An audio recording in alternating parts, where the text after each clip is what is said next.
Cultural borrowing and imitation is a practice that has been taking place for a long time and continues at a rapid pace due to globalization. Black culture has, from its inception, been a combination of cultures from different parts of Africa, as well as practices developed in slave communities in North America. We all know that common saying, imitation is the sincerest form of flattery, but what happens when the imitation turns into appropriation? The appropriation being examined here is that of black culture being appropriated by whites. This is significant because of the power structures that support, legitimize, and even celebrate it. Cultural appropriation refers to the taking over of creative or artistic forms, themes, or practices by one cultural group from another. Cultural borrowing happens in many cultures, but when the appropriation of black culture results in the erasure of its figureheads and the new symbols to represent it become whites, then we have a problem. This topic is quite broad as many elements of culture can be examined. However, here the discussion will focus on how black female aesthetics have been appropriated by white bodies and will briefly touch on the appropriation of hip-hop culture. More specifically, why is it that attributes of the black female aesthetic and culture are only trendy and most importantly desirable when represented by white bodies? A recent example is of Marie Claire magazine tweeting a picture of Kendall Jenner in cornrows, a traditionally black hairstyle, and calling it new and epic. After receiving criticism from Twitter users, Marie Claire apologized for their poorly worded tweet. The issue here is not that Kendall Jenner has cornrows, but that she is deemed to be a style icon for wearing a hairstyle that has been worn by black women since the dawn of time. Furthermore, when black women wear cornrows, they are considered unprofessional.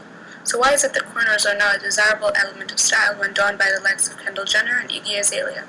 Power has a lot to do with it. The media corporations that control the production of images privilege the white body over the black body. Beauty is defined by white standards, so a feature of black culture on a white body becomes desirable. In his book, The Black Culture Industry, Ellis Cashmore argues that to have cultural power is to have power, period. This includes the ability to define not only the images that circulate in culture, but also the content of religious ideas, of art, of electronic media, of communication, and of popular ideas, all of which influence perceptions and behavior. To credit a white body for bringing cornrows to our attention is to promote the erasure of black bodies, and dispossess them of a cultural element that has been present for a very long time. Popular media is filled with images of young white bodies that have risen to fame by appropriating historically black art forms. Miley Cyrus has been credited for popularizing twerking, while being criticized for using black women as props in her music videos and performances. The black female body, and specifically the rear end, has been regarded by white bodies as a signifier of hypersexuality and deviance.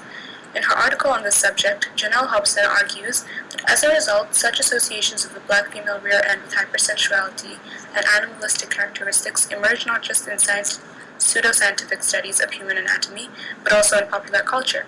When Miley Cyrus is celebrated for twerking while using black women in her videos, the image of a post-racial society is pushed to the forefront. Miley Cyrus is white and her body is palatable to white standards, so consumers of her products do not have to think about how the hypersexualization of black bodies affects black women. Similarly, Iggy Azalea is being dubbed the queen of hip-hop, a musical genre that began as a movement in post-civil rights America, intending to enlighten the masses about the social and economic issues faced by black people.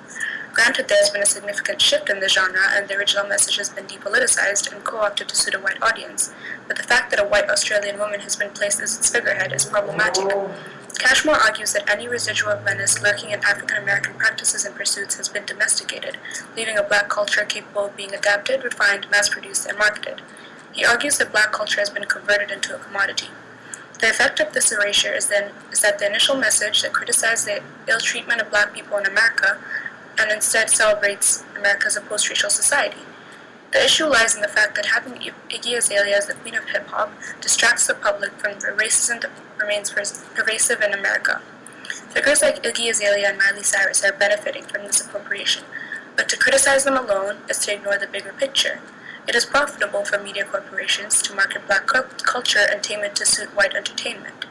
Also, it promotes the message of post-raciality, leading consumers to ignore the question of race altogether. The appropriation of black culture should therefore be examined with a critical eye, not because borrowing elements of a different culture is bad, but because doing so without realizing the implications of appropriation is negligent and comes from a place of unchecked privilege.